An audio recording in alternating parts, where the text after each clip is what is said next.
and thanks for joining me.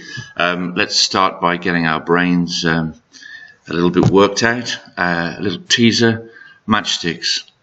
You've got to mentally remove 3 of them to make the equation that you can see in front of you true. I'll give you a minute. Thank you.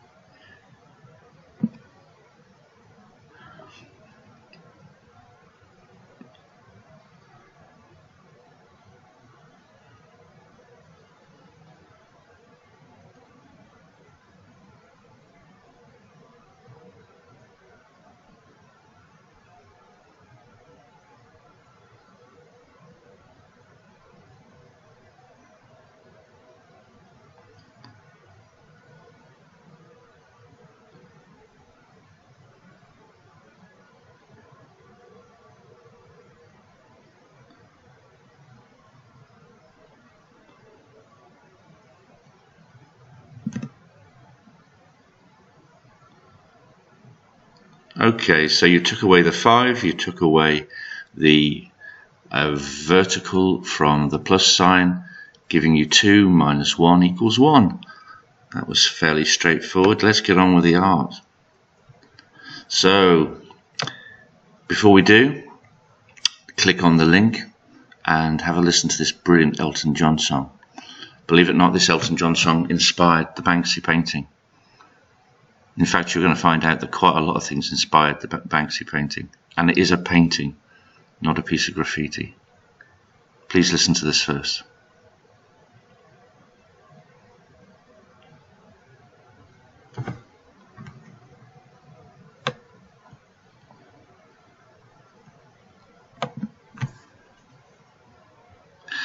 Okay, so maybe you've made the link. I don't know if you have. Listen to the words and perhaps you will. And certainly by the end of this exercise, you will have. So this work can only narrate its meaning and discuss certain points by being placed very specifically in its setting. The key to any work of art is where it's displayed, including in museums, of course. It wants the observer to consider how it creates a commentary on many meaningful layers, much deeper than perhaps your initial gut feeling.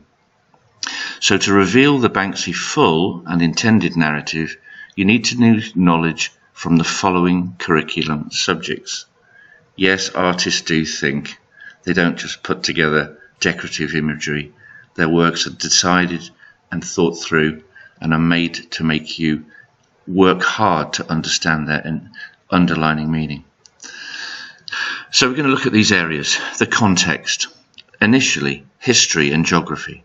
I want you to consider why this setting and what made it cultural, social and political references have been intended. Why this time of day and weather. And does this contribute to the narrative? So look at the image. Look at where the balloon is going. Consider what weather might have happened when the balloon was let loose. Look at the hair. Look at the clothing. Then look at the area in which it's been placed. Think about that for a few minutes, and we'll talk about it when we speak at 4.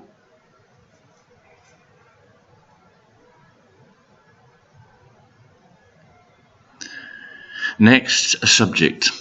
The piece has got quite a lot to do with the English language and literature, and it's got quite a lot to do with music as well. What might be the connections that you think are there between popular performances that you might get in musical theatre, and consider also classics that you might have learned whilst in Year 11. So can you make a connection between the piece and Macbeth? Or if you've seen Les Miserables, can you make a connection with that? Because they're both there.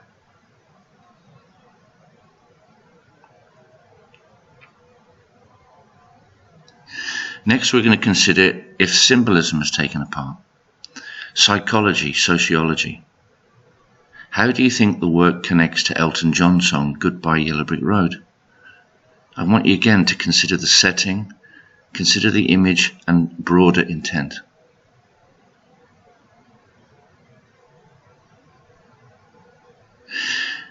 You'll probably be aware of composition. It's been spoken about often in art lessons.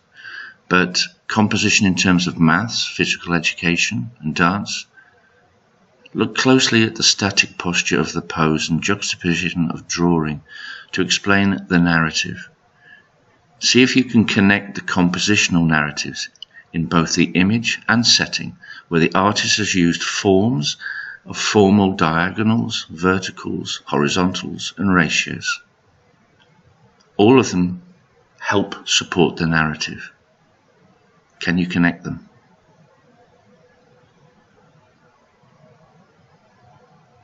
Next, let's consider culture, the society in which we live, and connections perhaps to societies that have gone before. Consider the languages. Consider drama, media, photography, and film studies. See if you can connect the clear reference to the film Le Ballon, Rouge, and perhaps more importantly, The Wizard of Oz. All of these things played a part in the creation of this work. Technology. The piece couldn't have been created if it didn't use things that have been utilized in science, IT, and technology. Try to consider what technological references might have been chosen in the processes used to make the work, and the creative processes decided when considering the application of materials used and their narrative intentions. Materials make a difference. Materials tell a story. Why spray paint?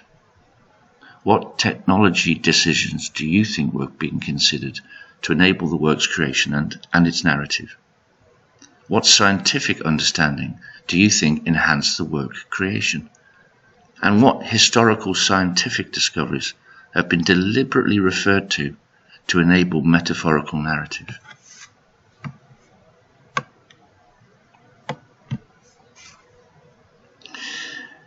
And finally, you'd be interested to learn that this interleaving process, creating links between lots of different things that human beings have developed through our processes, can be applied to nearly all artworks. Creative statements will more than often require you to have a broad knowledge base to understand what they are and what they are fully intended to narrate. Try out this exercise on your chosen portfolio and use this process to justify your proposals and opinions about the work you've created. For some artists, this is instinctive.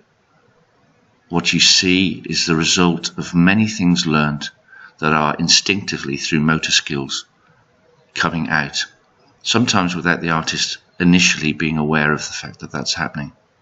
And sometimes they're very, very deliberately processed, thought through, calculated, and planned.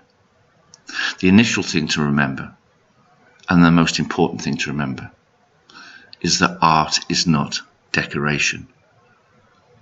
Art is history. Art is culture. Art is science. Art is technology. Art is an awareness of the time in which you live. Michelangelo Buonarroti, the painter of the Sistine Chapel, said, when asked, "I paint with my brain first, my hand second." Looking forward, hopefully, to seeing you join us in the H6 next year. Have a good evening. Bye-bye.